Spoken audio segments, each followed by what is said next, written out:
First of all, I would like to say that the word Rashtra has been unfortunately mistranslated in many places as nation. Rashtra is a region.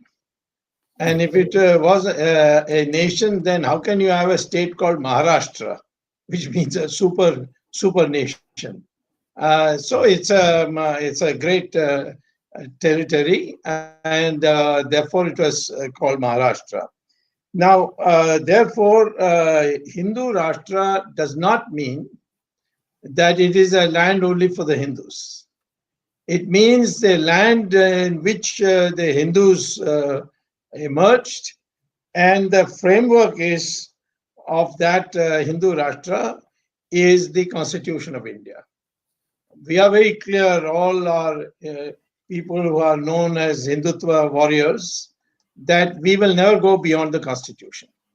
What is amendable, we'll try to amend what is by the Constituent Assembly and subsequent Supreme Court judgments said is unamendable. We will not seek to amend it, and we can't anyway because the Supreme Court would strike it down. So what we will say is that our nation is a republic, and it's called Bharat. It's in the Constitution, Article 1, that India, that is Bharat. So therefore, the Constitution has defined India as a Bharat. Bharat is the name of our republic. But Hindu is the broad landmass, which originally the name came from the sandhi of two words, one Himalaya, which contributed the he part, and Hindu Sagar, the Indian Ocean, which contributed the Hindu part. So the sandhi of the two is called Hindu, because even as long ago as 700 BC, the Chinese used to refer to India as Indugo. If you translate it, it means Hindu Rashtra. And even today, all official communication of China to India or any other part of the world, when they refer to India, they don't refer to it as India or as Bharat, but they refer to it as Indugo. And when you go there, they will call and they want to know your nationality. They will ask you, are you Hindu? So, because they don't have H, so they use the word Hindu. So I would like to say that the word Hindu should not be narrowly considered as a religion.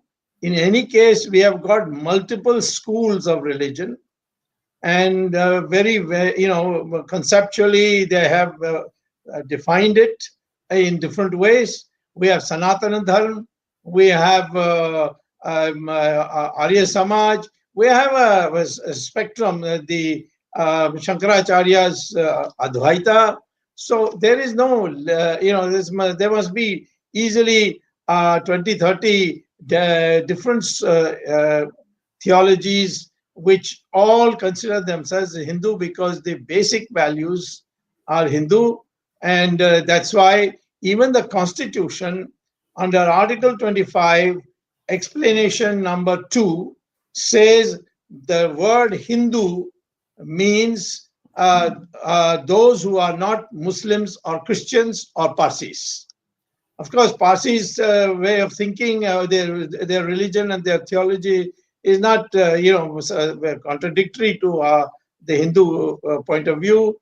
They hold all their prayers in front of the fire, and we also think of the fire as a place where you pray. So, and then their gathas, their ancient scriptures, they have a lot of common ideas with the Sanskrit, and they also used to call India Hindu.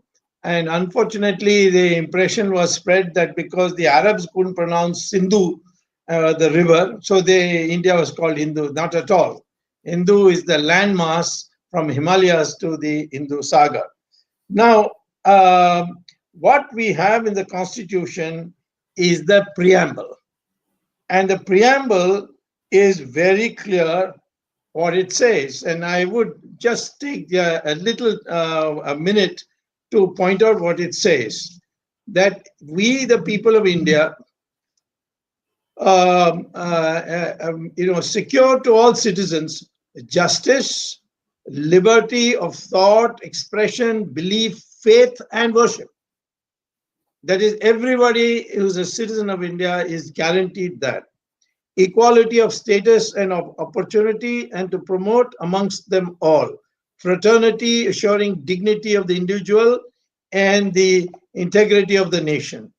And in our Constituent Assembly, on such and such day, we do hereby adopt and enact and give to ourselves this Constitution. So the preamble is unamendable. The Supreme Court in 1973 held it as unamendable.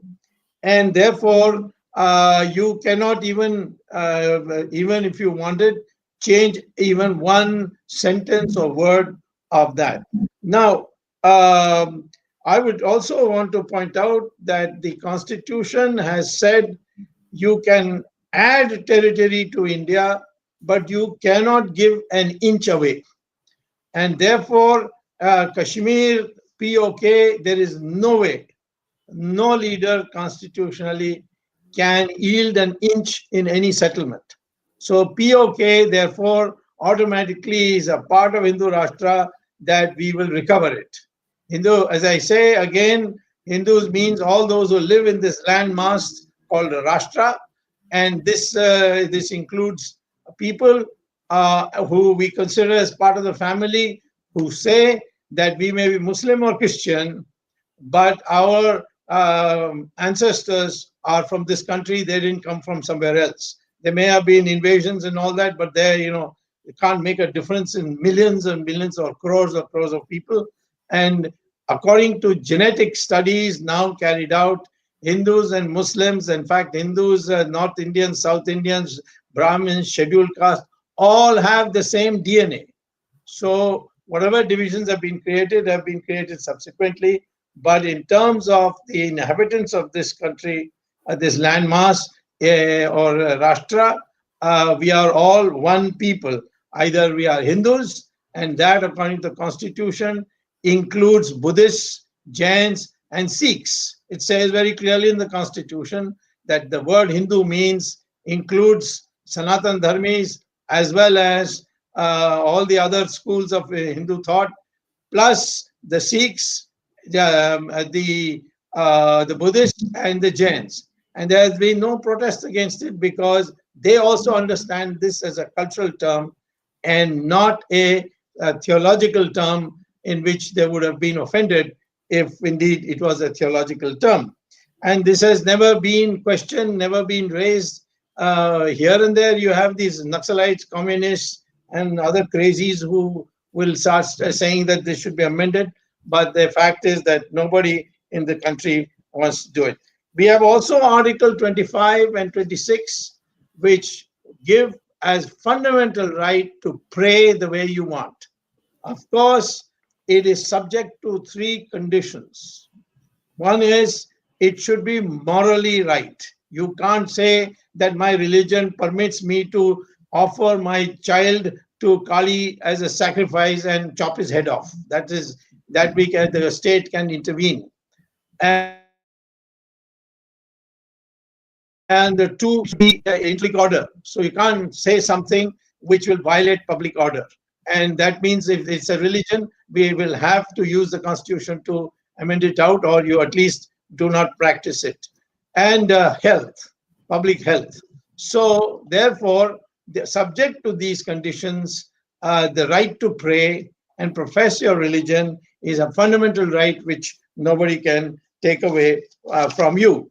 Now, I would also like to say that in our when we actually talk about Hindu Rashtra, we mean Akhand Hindustan. That is, that part which we consider was a part of India, which has a historical roots with India, and we voluntarily agreed to Pakistan, which ended up breaking into two.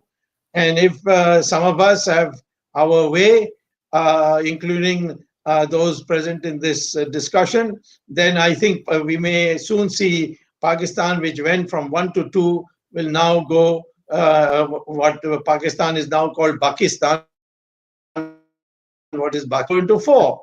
And Baluchistan comes in that category, that we are sympathetic, and what it means, what is the issues, what's the history, no one better than Tariq Fateh can tell us. And therefore, I'll conclude in a minute to say that when we talk about Hindu Rashtra, we talk in terms of family, and we include Muslims in it and Christians in it, who accept that we have a common heritage, and we culturally may be together, even if we pray in different ways.